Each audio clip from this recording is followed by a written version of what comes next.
निर्वाचन पर्व 2024 को दृष्टि रखी रायगड़ा जिला गुडारी सदर महकुमा स्थित बाईपास छक निकट में भारतीय जनता पार्टी तरफ अस्थायी पार्टी कार्यालय शुभ उद्घाटन सह मिश्रण पर्व अनुष्ठित हो जाइछि। भारतीय जनता पार्टी गुडारी कार्यकारिणी सभापति श्री रंजन रथों तत्वावधान में आयोजित उक्त कार्यक्रम में गुणपुर निर्वाचन मंडल विधायक प्रार्थी श्री त्रिनाथ गोमांगों नेतृत्व में दलीय कर्मी सह माँ माणिकेश्वरी मंदिर प्रांगण में एवं श्री श्री नीलकंठेश्वर मंदिर में पूजा अर्चना करने सह एक शोभायात्रा बाहरी गुडारी सदर बाईपास रोड सिरीगुड़ा छक निकट में आचार्य श्री मुनानंद पौरोहित्य रीतिनीति अनुसार धूप दीप नैवेद्य अर्पण पूर्वक पूजार्चना कराई विधायक प्रार्थी श्री त्रिनाथ गोमांगों करकमल में फिता काटी अस्थायी नूतन भारतीय जनता पार्टी कार्यालय शुभ उद्घाटन होता। एही परिप्रेक्षी में भारतीय जनता पार्टी नूतन कार्यालय अंतगृह में विधायक प्रार्थी श्री गोमांगों अध्यक्षतार एक सभा अनुष्ठित होता।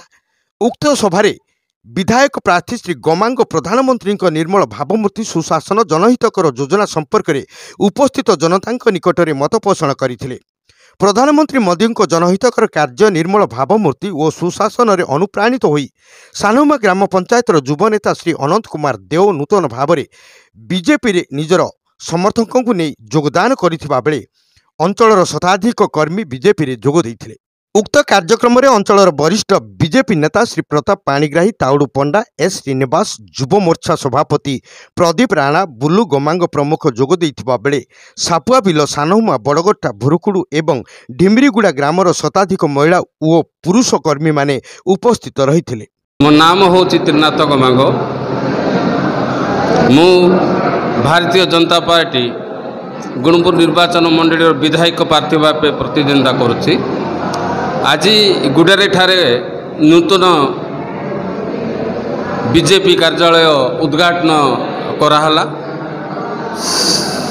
से कार्यालय उद्घाटन पूर्वर आमे जाइकी अधिष्ठा देवी जो आम माणिकेश्वरी माँ पूजा अर्चना करके आसिलु।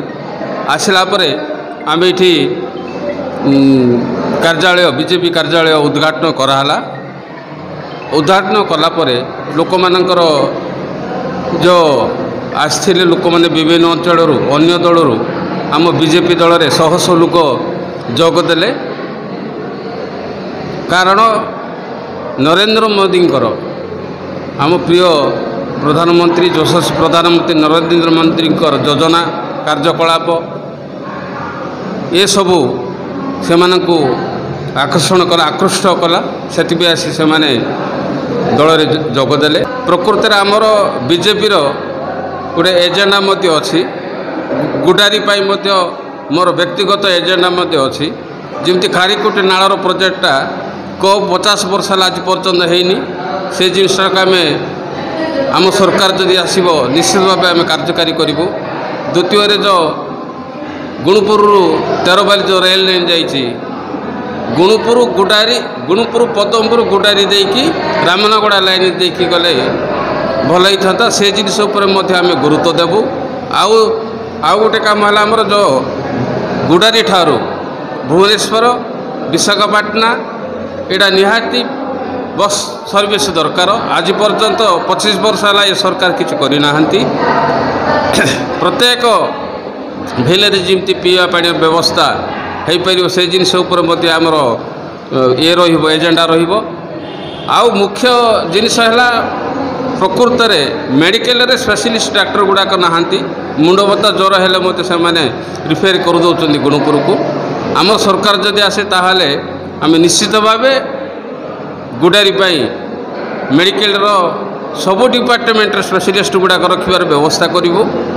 एवं प्रत्येक जो कॉलेज आमर हूँ एनएससी प्लस ब्लॉक ये दुईटा कॉलेज गवर्नमेंट कॉलेज आज पर्यंत ओडिशा सरकार करना 25 वर्ष शासन में। आम दल जदि शासन को आसे सरकार करे ताले निश्चित भाव ये एजुकेशन लाइन रे आम गुरुत्व देवु।